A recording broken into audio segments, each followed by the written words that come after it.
Alrighty, we are doing part 2 of weight loss drugs. I don't know how many parts we're going to end up doing of this. But I think since I did the last episode, if you haven't listened to that, go listen to that.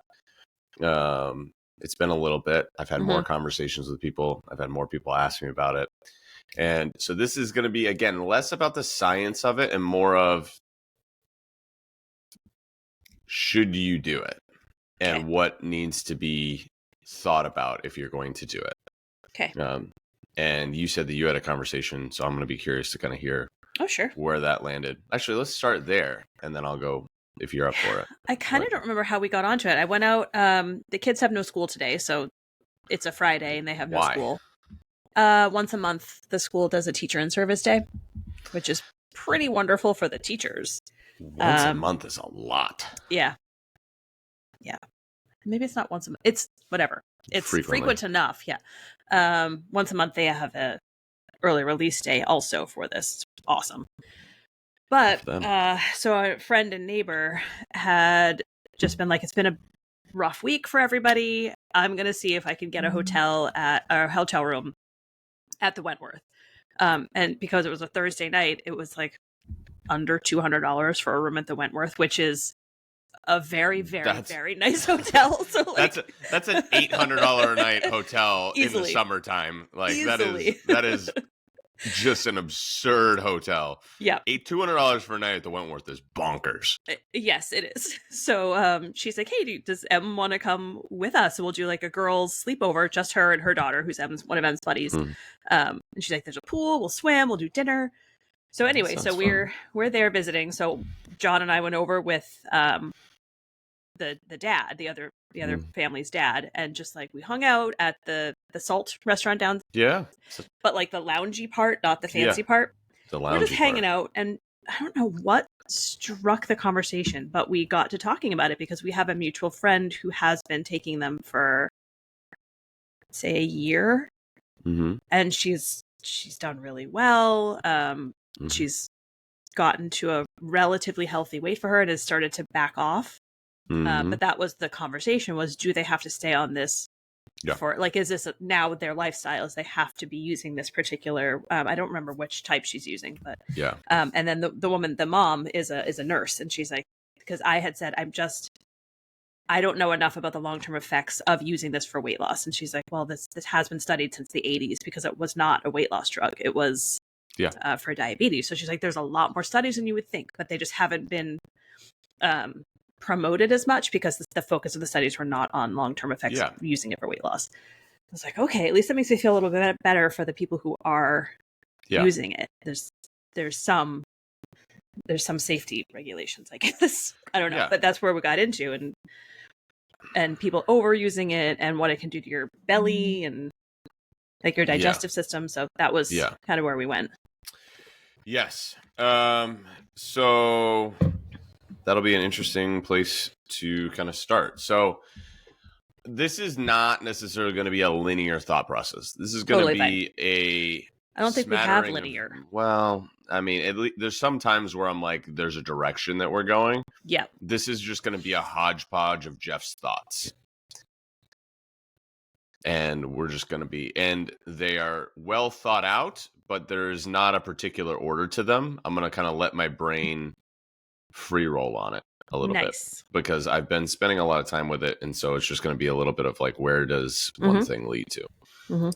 So again, if you listen to the first episode, there's a couple things that I said there that I want to say again from the jump. I am not a doctor. I'm not making a doctor recommendation to you. Okay. This is my opinion. I think my opinion is grounded in a lot of evidence, both hard data evidence as well as anecdotal evidence. And I will distinguish between the two as I say this, from my experience with clients, and also just some logic. That is why things work the way that they do. So again, I'm not a doctor. I would say that if you are to use one of these medications, whatever it is, it should be with a prescription and under the supervision of a doctor. Do not get it at a med spa. Mm-hmm. Like, you can make your own decision, but like,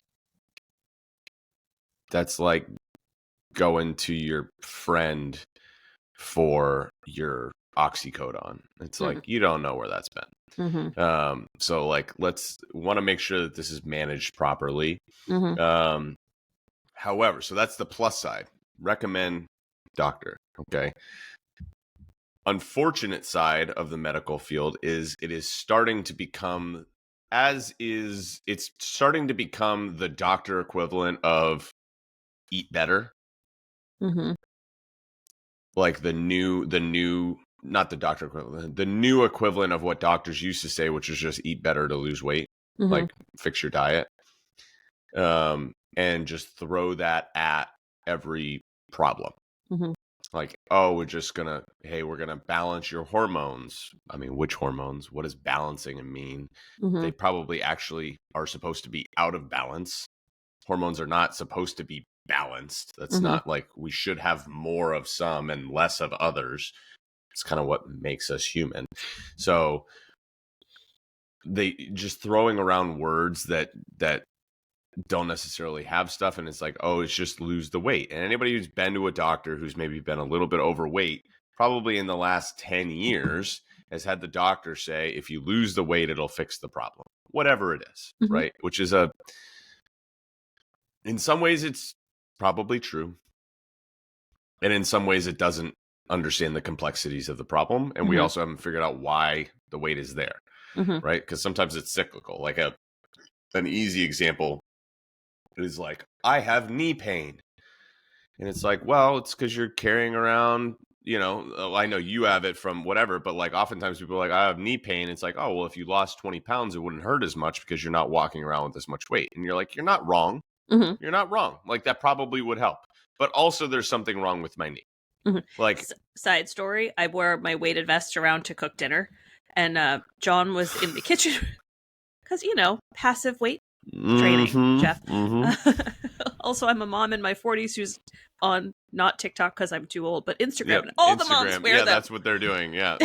So I have a thought on that in a minute, by the way. You can have as many thoughts as you want. I'm telling you, it makes things challenging. But I didn't have any music on, and I squatted down to get something. And John was in the room. He's like, "What was that noise?" I was like, "Oh, the cellophane sound? That's my knees." He's like, "That's not what knees are supposed to sound like." I was like, "Granted, they don't sound this bad if I don't have my vest on." So, like, adding an extra 16 pounds and doing some squats, he was like, "This is unnatural." I was like, "Well." Yeah, so having 16 extra pounds makes the knee pain a little bit worse. Taking it off, I lost 16 pounds immediately, but taking it off, I was like, oh, if only. Yeah. Back to your story. 100% true. 100% true. Like, hey, if I do lose the weight, oftentimes that will improve my blood pressure and my heart rate and probably less chronic pain. Like, it will improve some of these health markers and non just weight related things. However, it does not solve all problems. It might solve some. And it doesn't take into account that might be a limiting factor in losing the weight. If I have knee pain, it might make it harder for me to lose weight. Yeah. As a for instance, if I have blood pressure concerns, that could make it difficult for me to train accordingly because I need to make sure that I'm maintaining this in a place that's healthy, right? All of these things are, if I have gut health, all of these things are factors, as well as they could be improved by losing weight. They are also helping, potentially hindering the weight loss process. The aside to the weighted vest thing, I think wearing a weighted vest is fine, right? But again, willingly putting yourself into chronic stress versus acute stress, which is what it is, right? Stress, and we've talked about this on the stress episode, like stress in and of itself is not inherently good or bad, right? But there's a reason why you don't work out for 9 hours a day. Yeah. And so if you're going to wear your weighted vest, you can wear it for an intentional time. I don't know if you're getting infinitely more benefit doing your kitchen with it. You can do it if you want to, because you don't want to wear it out in public. That's fine. But like, understand that. But if you wear it out in public, do it. You can do it when you're on a walk. Yeah, I do an hour with Callie. That's fine. That particular day, I had already done the walk and didn't have it with me. Yeah. So if you go for a walk with a weighted vest, yes, that's going to make the walk more challenging. Is it going to make an actual giant difference in the amount of calories you burn or whatever it is? No. Right? Is it going to make some difference? Of course. Of course it'll make some difference. But this is oftentimes the thing where people are like, we're just coming up with a new it's a new fitness solution. Trend. It's like when the 80s, when all the moms would wear those big weights around their ankles. Ankle weights. Yeah. That's a thing now too. Those still. I won't wear. I know. But that was a thing, right? Where it's like, hey, we'll just do this.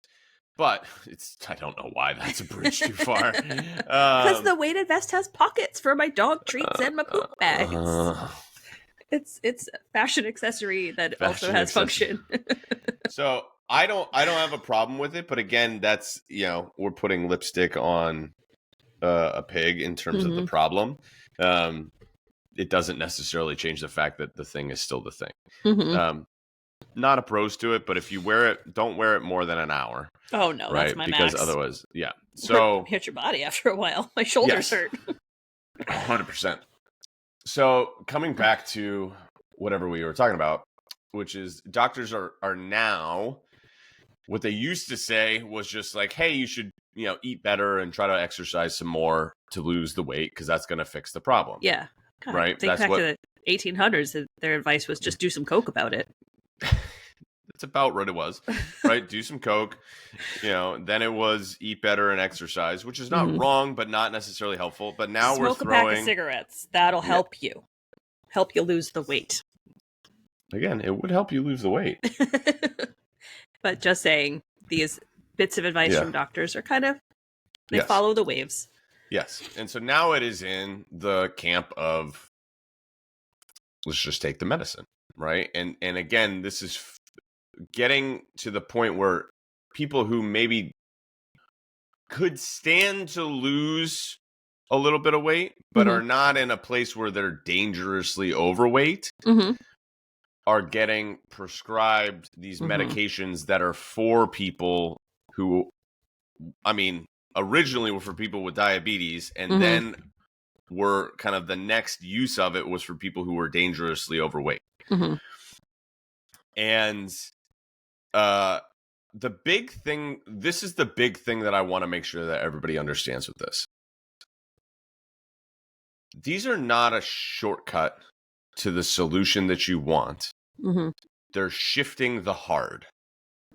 You still have a hard that you're dealing with. It's just different, and you get to pick. And we talk about this all the time on this podcast, which is like you pick your cost. And so I want to make sure that we're clear on, like, sometimes losing the weight would make a difference. Okay. And if the doctor is like, hey, if you do lose the weight, maybe that will help, or at least be the first step in helping XYZ problem. And if you want, this is potentially can help you get there. For sure. I will tell this story, and I'll tell it vaguely to protect the anonymity of my client. But I had a client who called me. The reason why this came up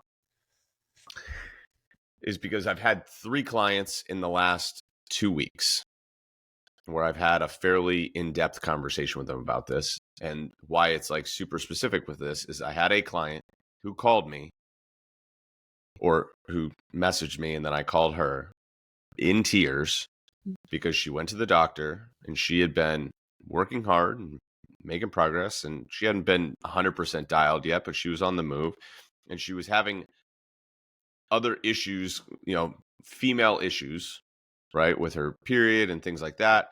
And she got blood panels back, and her estrogen was a little bit high.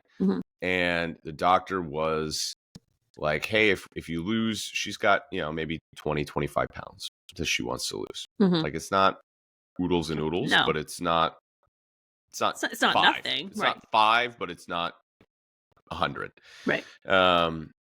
Hey, if you lose some of the weight, maybe this will help. So I would just put you on the medication. And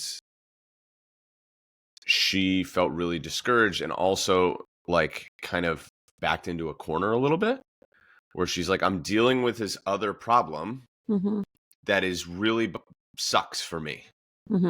This other thing really sucks for me and I want to get it solved and I want to lose the weight. I want to do it this way, but it feels like the doctor is saying that I need to do the medication in order to solve this other problem over here. And so we talked about it and I was like, I want to get super clear because again, this is a third party communication. I wasn't in the room, right? But let me be abundantly clear. There is nothing else that these medications are trying to help you solve besides losing the weight, right? Like if I snapped my fingers and you were down 25 pounds, that would have accomplished the same outcome as the medication, right? Am I clear on that? She said, yes. Okay. So now this is a conversation of, do we take these or not? Essentially. And she was really upset because it felt like she didn't have a choice. Not because the doctor didn't give her a choice, but she was like, I feel like I have to do this. And that's a hard thing for us to grasp. And so I want to talk through the hard piece of it because I told her this, and I'll tell anybody this. I have clients who are on these medications. I have clients who have opted out of it. I have clients who started them and then stopped because it just was a terrible experience for them. But I've told my clients, and I told her, and I would tell anybody who's here, right? We ride at dawn. I am, I'm in your corner. We're gonna do this no matter what we're doing. But I want to make sure that you are understanding what it is that you are deciding to do one way or the other. Okay? Because there's a cost on both sides. So I'm going to tell you this. Okay? The cost of not doing the medication is this potentially takes you longer. That's the cost. The cost is time, and therefore anything that comes with the time. So particularly for her, like that means you have to deal with this potentially longer than you would. But your body isn't broken. The math is still the math. Like you can still get there. The fact that you are estrogen dominant is not keeping you from losing weight or body fat. It is maybe impacting the water weight that you're holding onto on any given day, but it's not changing the math on the conversation. But, or whatever the thing is, right? Whatever your thing is, the fact that your knee is hurting is not going to impact whether or not you can lose weight. The math is still the math. We can get there, but it might take you longer if we don't do the medication. And what do we have to do in order to get there, right? We have to do all of the mechanics of fat loss that we've talked about, right? Number 1, you have to be in a calorie deficit. Number 2, you have to eat enough protein. Number 3, you have to have enough fiber. Number 4, you have to get enough sleep. Number 5, you have to walk. Number 6, you have to strength train. Those are the mechanics of it. Yep. It has to be done. And then cardio for your heart health. Those are the things that you need to be doing. And that does not change if you take the medication. What the medication is going to do is it's going to make number 1, a calorie deficit, almost guaranteed to happen. Right. What it is going to do, though, is make numbers 2 through 7 significantly harder. That's where my questions are. Yes. With the friend of ours who's doing it says she has, like, she'll take a bite of food and it makes her feel nauseous. Because that's what these medications are kind of designed to do. They make you not want to eat. But how do you get enough of anything to have the energy to strength train and definitely to do cardio? My sister's not on this, but she had bariatric surgery. Yep. And she's still on such a restricted calorie diet through her doctors. Like, this is all very planned out, that she can't do cardio. She can walk, but she can't do anything that's any high intensity because she doesn't have the caloric intake to sustain it. So that's where I guess my questions are, my concerns are.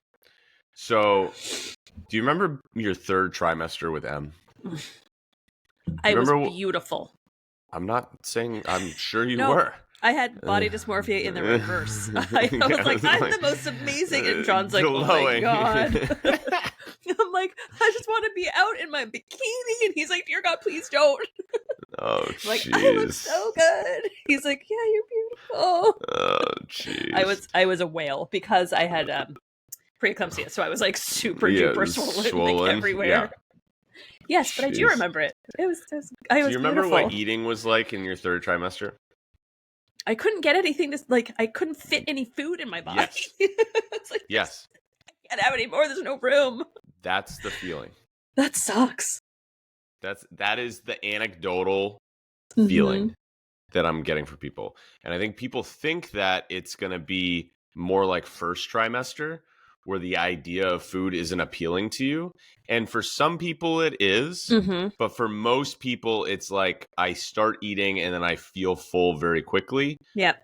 And so because that's been my experience, I no longer really have the desire to eat. It's like frustrating because it's like food is whatever. Yeah. So you end up having a hard time. So the concern on the other side is you have to work very hard to make sure that you are eating enough protein and fiber for one, to make sure you're not malnourished. Right. Because was it you? No, this was a family relationship, right? On my wife's side of the family. It's like, twice in-laws, whatever. This is somebody who I know but don't know well and is not related to us by blood, right? I'm gonna like mess up the specifics of this, but there was somebody who was on, I don't think it was actually him, I think he was just on the aircraft, but there was somebody who was on the aircraft that they had to land the airplane because the person like passed out and was like whatever, like it was like going into shock. The pilot? No, not the pilot, but a passenger. Okay. Was like in I forget what the medical, but basically like just passed out and was like not responding. So they had to emergency land the aircraft, and this person was on a medication and just was malnourished, basically hadn't eaten enough in a couple of days, and they didn't know what was happening because they like went into non-responsive. And now that's an extreme example, but it is not an extreme example for almost everybody who's in this. Has a very hard time eating the appropriate amount of foods that they need just to maintain the nourishment of their body, much less what they're actually trying to get, which is losing body fat and not just losing weight. Right. And then I'll talk about the activity piece of it in a minute. But remember what we talk about when we talk about losing fat. If we're in a calorie deficit, meaning we're eating less calories than we are burning, we will lose weight. Meaning you got to think about this like you're in a position where you're in a boat, okay? And if you're in a deficit, the boat is sinking. The boat is like we're going in and we got to shed some stuff to stay afloat, right? That's what your body's trying to do. Your body's trying to maintain equilibrium, and it's like we can't keep it because we don't have enough, right? So they're going to chuck stuff overboard. Now, what it gets chucked overboard is going to be determined by what it is that you're eating, because what's easier to chuck overboard, or what's going to have more of an impact to chuck overboard, is the cannons, because they weigh more and they're heavier. Muscle is the cannons of your body. Yep. That's a bar. Not really, but like that's my analogy of the day, right? Like muscle is the thing. It's harder for your body to hold on to muscle. It's just harder to do. Yeah. So if your body is looking for the first thing to chuck overboard, it's gonna be the muscle. And so you're gonna lose the muscle first. You'll lose some fat as well, but you're going to lose muscle first, and then it'll get to the fat. So again, you will not necessarily change your body's composition. And when you're thinking about, I want to lose belly fat or whatever, it's just you're going to shrink. You're just going to become a smaller version of yourself. It's like if you have a photo and you just like crop it, you like edit it and it like goes in proportions. Like it's the same thing, just smaller. So how do we make sure that the weight that we're losing is fat and not fat and muscle / mostly muscle? We have to eat enough protein and we have to be strength training. You're just doing your best to keep that equilibrium. Yeah. And so your body is like, that's nailing down the cannons, right? That's bolting them down. Like, hey, these aren't going anywhere. And so what do we have to do? We have to shed the fat. We have to shed the fat because we have to get back to level. Your body goes, we have to get back to level, and we can't ditch the muscle because Amy's making us hold on to it because she keeps eating protein and she keeps lifting weights. We got to hold on to the muscle. So we got to ditch something. We're going to ditch the fat. Yep. The problem is if you're not hungry and you're not eating enough, you're not going to eat enough protein. And also, if we're being honest, if you think about third trimester, what did you not want to eat? Anything protein. Healthy. Yeah, protein. Or anything healthy, popcorn. Certainly. Yeah, you don't want to eat. You don't want to, like, if you're not hungry, you know what doesn't sound good? Chicken breast. The fact that we just said that simultaneously is pretty awesome. It's not appealing. No, it's not really appealing. Not. And so it's going to be mentally harder to eat protein, as well as physically harder to eat enough protein. And so you're going to end up shedding it. I hate this word, but it's like it does a decent illustration. It's something called, they're calling ozempic butt, which I really don't love. Butt, right? Like the idea of like you get a saggy butt as a result of it because again, you're losing the weight, but it's just like it's just sagging down because you're losing the muscle and you're keeping the fat. You have just made the decision for me if ever I was approaching it. Do you know how hard I have worked on this derriere? Years, Jeff, years. I know. But it's the same concept, right? Where it's just like we're losing the muscle but the fat is staying there, but we're just shrinking. I have a question about water intake. I don't know if you know much about it, but if you're on that medication, does your water intake also drop because you physically don't have the space for it? Or is it just... No, you don't physically not have the space for it. Or that's what it feels like? It feels mentally like that. Yeah. I think everything is a little bit harder in general because you're not thinking about it as much. I think, again, it's person to person. Yeah. It's person to person. So, again, like, it's harder to get yourself to eat enough protein, and then it's harder for you to get yourself up for strength training because of the energy and also like how your body feels. Like I've had plenty of clients who've told me like they feel horribly sick. Now I have others that are fine, right? Again, it's person to person, it's medication to medication, it's dose to dose. Everybody responds to it differently.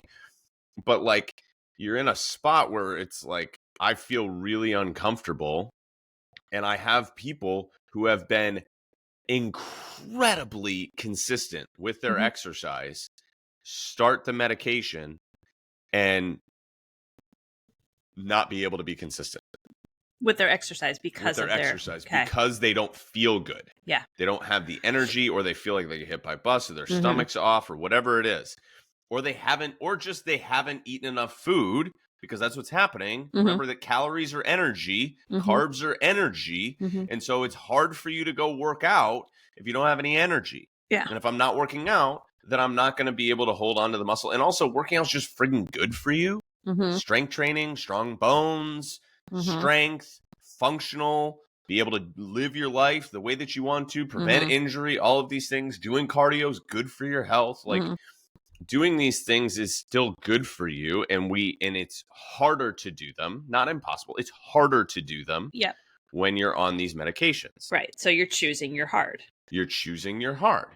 And so the idea of it is you want to, because the other part of it is that you may not get the result that you're looking for because most people don't want to actually just lose weight, right? So why it's more appropriate for somebody who maybe has 100 pounds to lose is because their goal is just lose weight. Your goal is just lose weight. Like that is like at the beginning, if you have 100 pounds to lose, it's not just, I want to lose 100 pounds of fat. It's just, I got to lose some weight. I got to lose some dang weight. I don't even care what it is. I'm just going to lose some weight. That's what I'm trying to do. When I get into, and I did this as a post yesterday, I had a question from somebody that asked me, why is the last 5 pounds slower or harder to lose than the first 5 pounds. Always. And so that's going to be something that we talk about. I'll say it again here, but you can go back and look at my thing. There's 3 reasons. First, the initial weight is oftentimes water weight and food in your system, whatever it is, because you just all of a sudden I start exercising and eat more whole processed foods, and your body just goes, all right, that's the easiest thing to drop overboard if you're the boat, right? That's the easiest thing to ditch. All right, let's ditch the water, let's ditch the food. Like, we don't need this.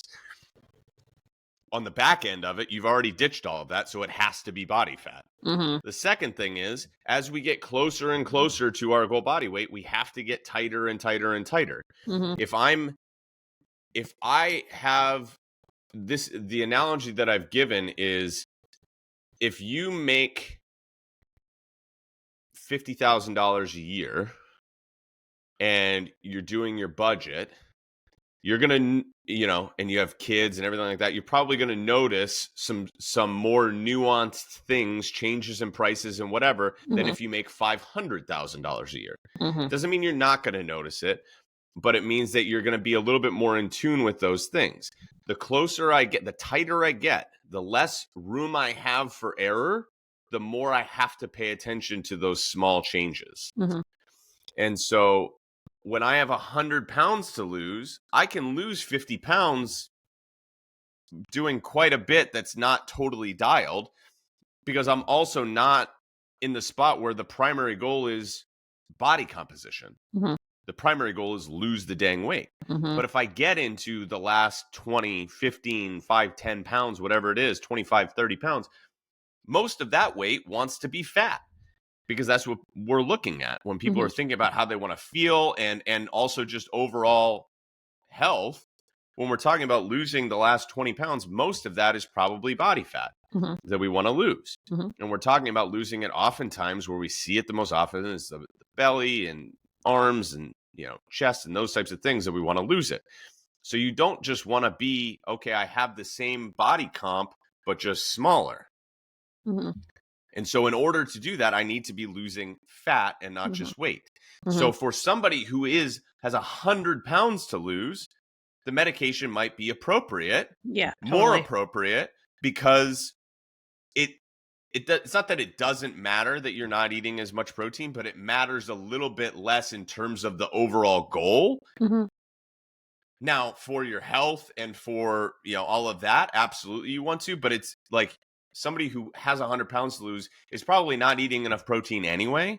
Right. And so they're going to be trying to build up their protein while they're losing weight, versus somebody who's in that last 20, 25, 30 pounds is probably at least closer to that goal, and so needs to make sure that they're maintaining that up there.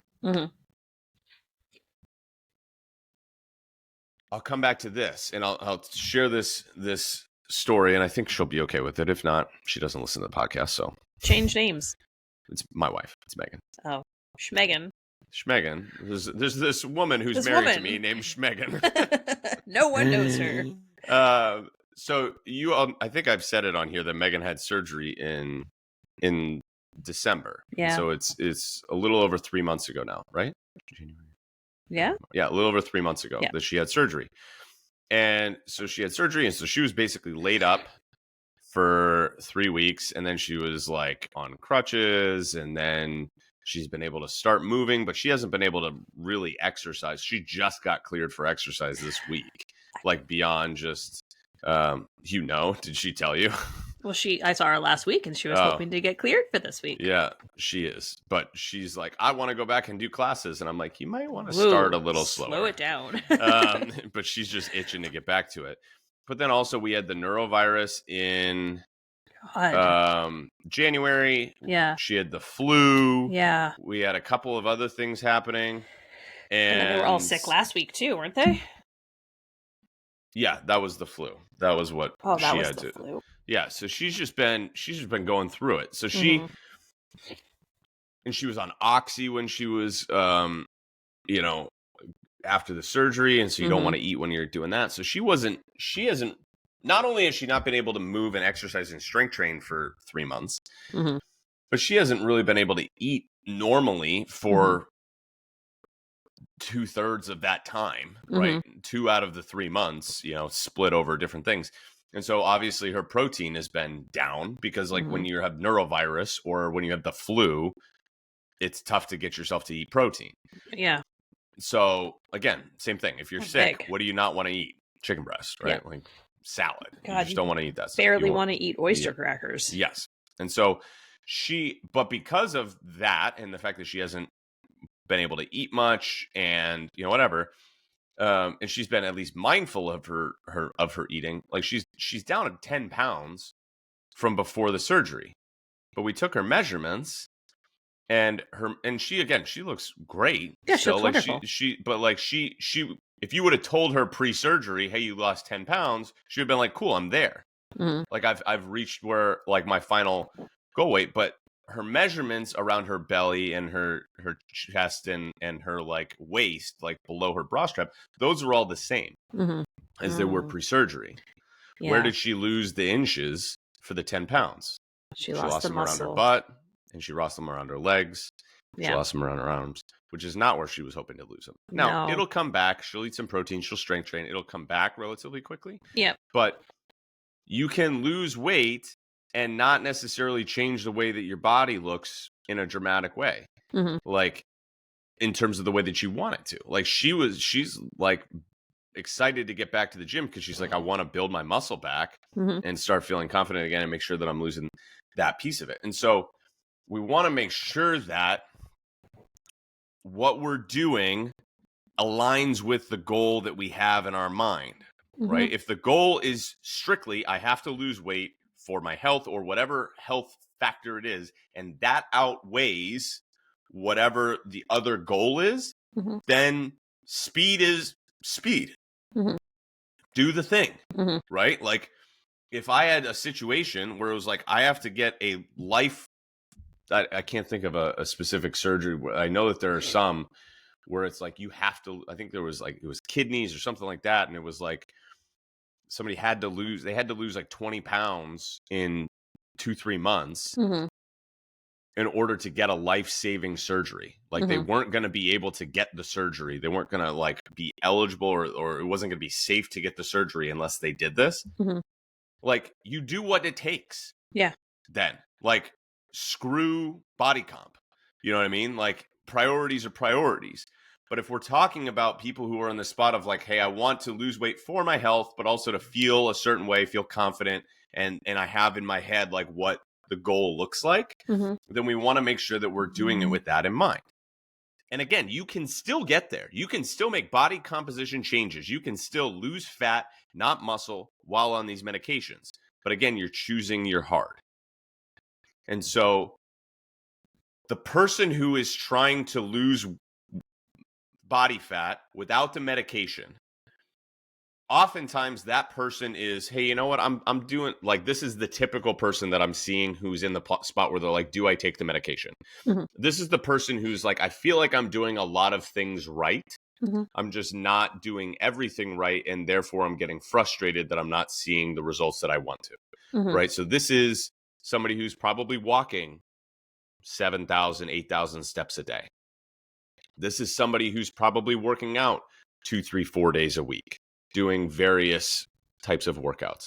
This is a person who is probably eating relatively decent, getting halfway solid protein, some solid fiber in.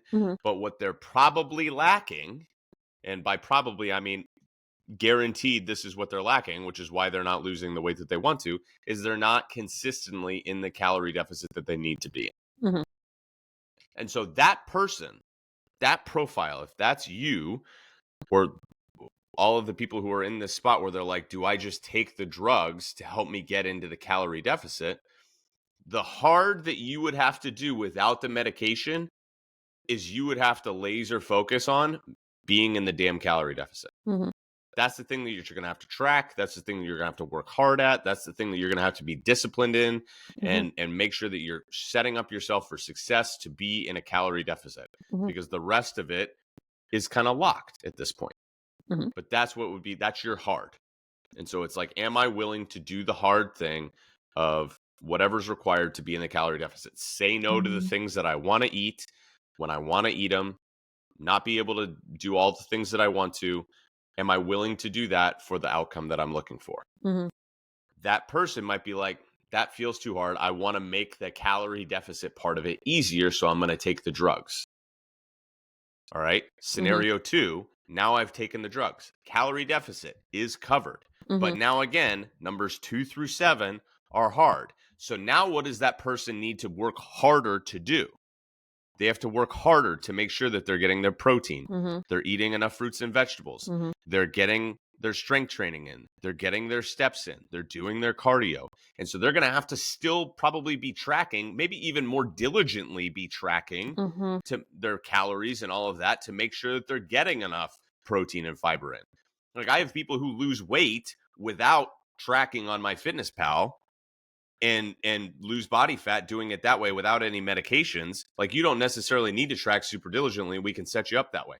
I have nobody who's on medications who is not tracking everything on MyFitnessPal because it's necessary. Yeah, they have like, to make sure they're it's getting no enough. longer a game at this point because the dangers of you not doing it outweigh your inconvenience. Yeah.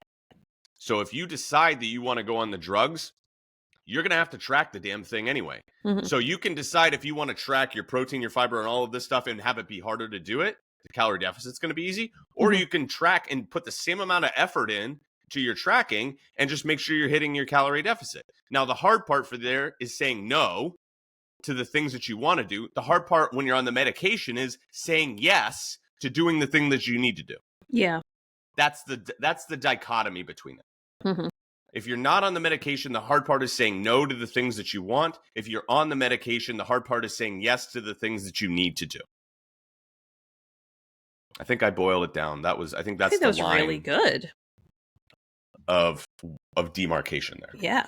Oh, look at you. That's a phrase I haven't heard in a while. Nailed it. Nailed it. Does that sort of make sense? Oh, it totally makes sense. Because, every woman in their 40s has definitely thought about it because it's easier. It's the easy path.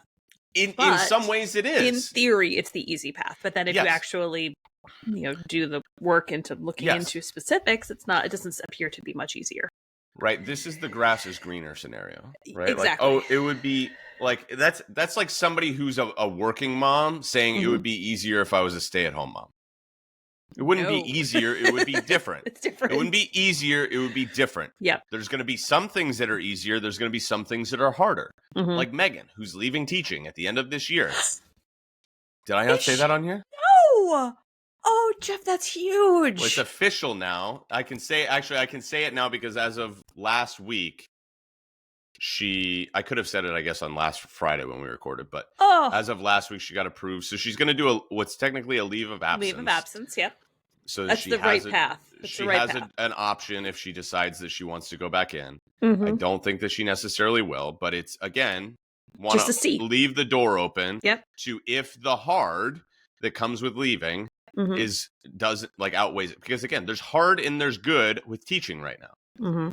And there's going to be hard and there's going to be good with leaving teaching. So she's excited to be able to go to the gym in the morning and not have to do it in the evening. So she's out around dinner time. She's excited to be able to get her editing. I'm excited for her to get her editing work done during the day. So the fall isn't just a torture chamber for all of us where we never see her and she's exhausted all the time. Yeah. She's excited to be able to potentially be home with the kids more in certain aspects. I don't think that she's like would sign up to be like, I'm going to be, whatever, the Brady Bunch, right? Like, that's not necessarily her MO, but she's like excited to not have her only time with the kids be on the heels of dealing with everybody else's kids all day. And so she's like, I'm out of patience for whining. And then our 4-year-old acts like a 4-year-old. And it's tough to do that when the 12-year-olds that she teach act like 4-year-olds all day. Middle schoolers, man. But again, the hard could be the hard because then she has to, like, she's going to have to catch when the kids are sick. Yep. And, like right now she does some of it, but I catch a lot of it. Yeah, your schedule is just more flexible than hers. It's more flexible than hers. But she's going to have, there's going to be other hard with it. And so again, from her perspective, this is going to be easier. Mm-hmm. But we might get into it and realize that the reality is not. I don't think we will, mm-hmm. but we might get into it and realize the reality is not. Mm-hmm. It was the same thing when I left teaching, right? The grass is always greener. And Mm-hmm. and when I don't know if I've told the story in the podcast actually of how I made the decision I'm going to be a coach. Like I went all in on it. I don't know if I've told this story, but I'll tell this story. I think it'll be relevant and then we'll wrap up. Okay. So I was a teacher until 2019. Mm-hmm. I left teaching, and I left teaching had started my training at a local gym, the one that we go to, PAC. And I also was doing photo booths mm-hmm. for weddings. I think I've told that before. And mm-hmm. I had been doing that part-time for 5 years as like a part-time gig while I was teaching. And I had kind of grown in the role to like I was managing the different attendants and things like that. And so mm-hmm. the guy who owned it sold it to the sister company in Vermont.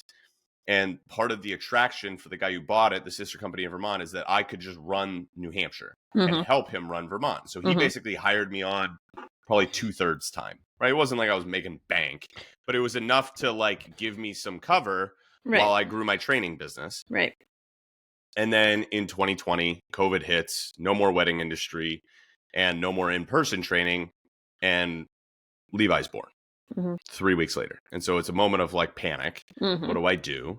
How do I do this? And so that was when I started my online business and I built back up my in-person business. But it was hard to do in person because when do people want to train in person? 6 a.m. and 6 p.m, which is not when I want to be out of my house. Mm-hmm.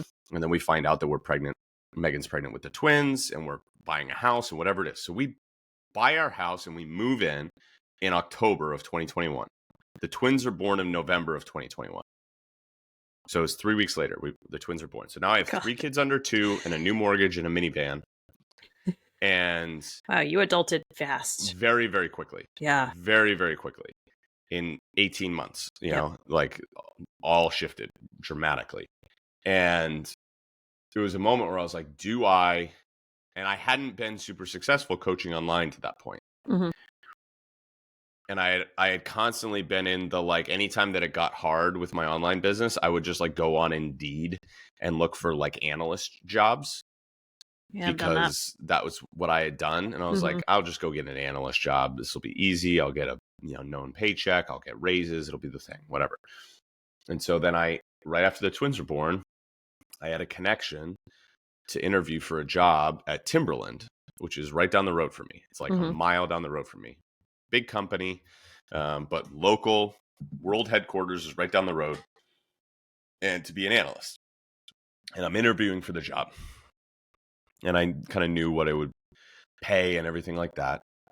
And in some ways, it would have been like, okay, this would have been a bit more steady. I would have made more than I was making training.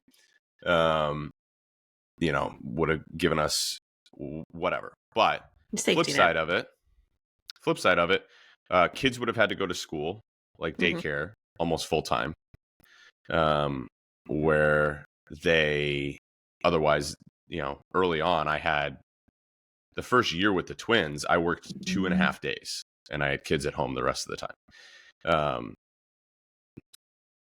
But it was like, okay, are we going to send the kids to daycare more? And it was going to end up being like, okay, I don't actually get that much more money because of the trade-off of paying for the kids to go to daycare. But again, it's more stable, it's more stable. Right. And I kind of was like, and Megan said to me, and I will always give her credit for this.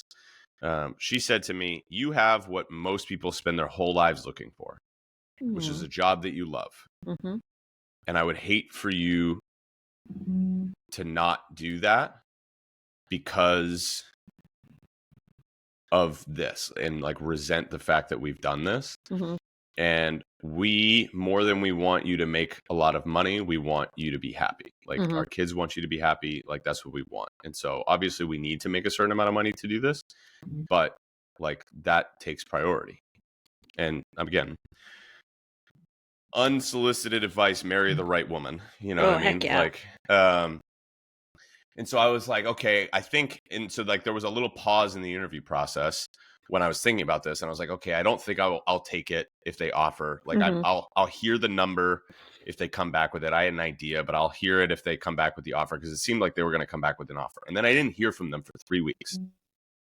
And then I heard back. And so I was like, okay, so it's a no, and I'm good with it being a no. And so then I was like, okay, I'm in on training. It felt like, but then this was the nail in the coffin for me, where I was like, okay, burn the bridges. I'm going for it. Was they came back to me in like mid-January. So this was 3 weeks later. And they were like, hey, because I had asked them in the interview. I asked this question in every interview. I was like, hey, what's your favorite part about working here? And then what's the hardest part about working here? Or your least favorite part, or whatever it is. And, you know, you'd see them try to toe the party line. And I'm like, no, tell me a real answer. And so they're like, well, we've had a couple of reorgs, which has made things a little bit messy, whatever. But they were like, we just had one a couple of months ago, so I feel good about where we're at. Guess what they were doing during the 3 weeks? Oh, reorging again. They reorged. That's what they do. And the job that I had applied for no longer existed. And they offered me another job. I was like, nah, I'm not going to do it. Because I don't know if that it's not more stable. Right. It's not more stable. Like, this was job the universe exists. telling you this something. This was a new job. Like, yeah, my job that I was interviewing for was a new job that they created. And in the span of a month and a half, they created a job, interviewed for a job, and then eliminated the job before it existed. This is not a stable thing. And so for me, I was like, I'm out. Yeah. And so that was when I started with online trainer mentorship as a student, and I started to grow my business, and I went all in, and I was like, this is what I'm going to do. And I haven't looked at Indeed since then. But it was, the grass is not always greener. Like, it can feel easier to do the thing. Like, it would have felt easier to do the thing, but it's not always. And I got lucky that, one, I married the right woman, and she had me. Like, basically, like, she was willing to entertain the idea of being with me, and forgave me for all the dumb stuff that I did in our younger years, to the point where we ended up getting married. So, like, lucky in that way. And then also lucky that the interview process went the way that it did, and I had enough time and space to be like, no, I'm not going to take it, so that I didn't end up making a mistake. Now, I might have I've made plenty of other mistakes where you learn, hey, the grass isn't always greener. It's not necessarily easier over there. But the more you can do this ahead of time, because I've now had clients who have tried it and have been like, a week later, they're like, this is the worst thing ever, I'm out. And I've had other clients who've been on it, and it's been a big thing for them. I will tell you, though, that the people who see success with these medications are the people in the camp that they are actually designed for, which is somebody who's like, losing weight is the priority here. Which is probably somebody who's got more than 50 pounds to lose, where we're not necessarily talking about body composition. This is probably not somebody who has a lot of these things dialed at this point, or is not like close to the thing. And it is not a lifestyle. It is, at some point, those people they're losing the weight, so they're making some progress, and then you can build up the habits that are going to be necessary to be able to lose the weight naturally and maintain it naturally at some point. Now, can you be on it forever? Sure. Is that the goal? No. But it is an assist for you if you need it. If you need it. It is not, oh, this seems like a nice idea. It's not a nice idea. It's a big friggin' deal, and you want to make sure that you're making the decision appropriately and weighing the cost of doing it or not doing it. And the cost of doing it or not doing it is... The cost of doing it or not doing it is not just, oh, it's going to take longer, or I'm going to be cheating. Like, who gives a flying fig Newton what anybody else thinks about it, right? Like, I don't care if you, like, there's no asterisk on your weight loss if you use the medication to help you get there. No asterisk. But don't just do it because you think it's going to expedite the process. That's like putting a rocket booster on your kid's skateboard because he wants to go faster. Like, it's overkill. Yep. And it's not appropriate. Okay. Again, another crude example is, if you're in a position where you have 15 to 25 pounds to lose, and it is not an urgent health matter for you to do this, my recommendation, my take, my opinion, you can make your own decisions for your life, but my take would be, the hard is going to be the hard. So probably just focus it on the calorie deficit, because if you have 15 to 25 pounds to lose, that's it. The medication is so strong. I don't care if they say, we'll put you on the lowest dose. It's a little bit binary, right? It's like you're going from 0 to 100, and then the subsequent doses are like 100 to 150, right? Like it's a binary thing. You're on it, and it does a lot. But it's a little bit of like, I have a headache, so let me take Percocet. Let me take morphine. Yeah. And it's like, it might be a little bit too much for what you need. And I get that you have a headache and Tylenol and Advil are not touching it. And it's really frustrating. But there is a middle ground between Tylenol and morphine. Yeah. All right. And so it's probably, you're going to have to work a little hard on either side. Like, you're going to have to work hard on either side. It actually doesn't get easier if you take this medication. It gets different. It doesn't get easier. So just be mindful of that. Now, if you do it, please, please, please, you have to have at a minimum a doctor, and those guys will bail out after a couple of months when your like measurements are going the way that they want to. I've had clients this is the case, where the doctor's like, make another appointment. Like, she's been on it for a few months. She's seeing progress. And so the doctor's like, okay, cool. Make another appointment if you feel like you need us. And they're out. Right? But she's been on it for a few months, and she's been responding really, really well to it. Again, she's somebody who's appropriate for it. But like, doctor's like, I'm good. I'm out. Yep. Okay. So you need to have at minimum a doctor. Probably also worth having a nutritionist or a nutrition coach. Probably worth having some sort of person monitoring your strength training, because if all of a sudden you can't lift anything, right, that's a red flag that you're losing muscle. Okay. Like, I have people who have been consistently training, and then they're on the medication, and all of a sudden their strength goes way, way down. And part of that's energy. And part of that is, this is maybe a little bit of a red flag. So you got to be making sure you're monitoring it. So it's not easier. It's just different. And if it's necessary, do the necessary thing. Yeah. But like, just make sure that you've weighed the whole thing here. And if you do, then again, we ride at dawn.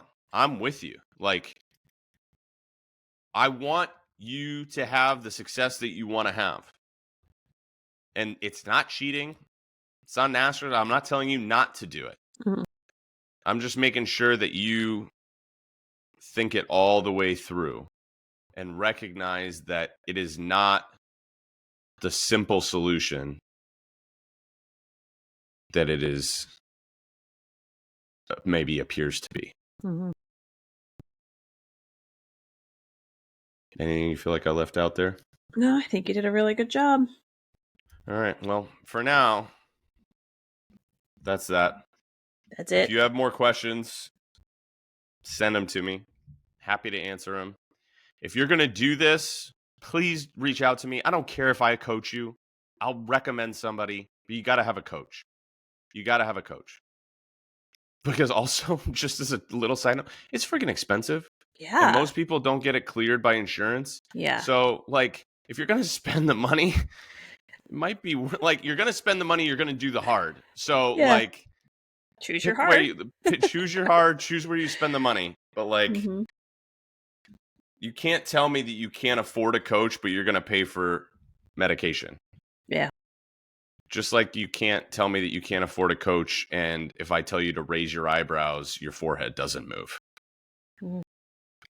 Yeah, if your if your forehead doesn't move when you raise your eyebrows, you're spending enough money to afford a coach. Yeah. I know where it's at. I know where it's going, and that's fine. You can spend it where you want. Yep. But choose your hard, choose the things that you value. But you don't get to complain about the lack of results that you're not getting from the work that you're not doing. Yep. Cool? All right, do all the things that you do with podcasts. like, rate, subscribe, review, send it to a friend, send me a message if you have questions.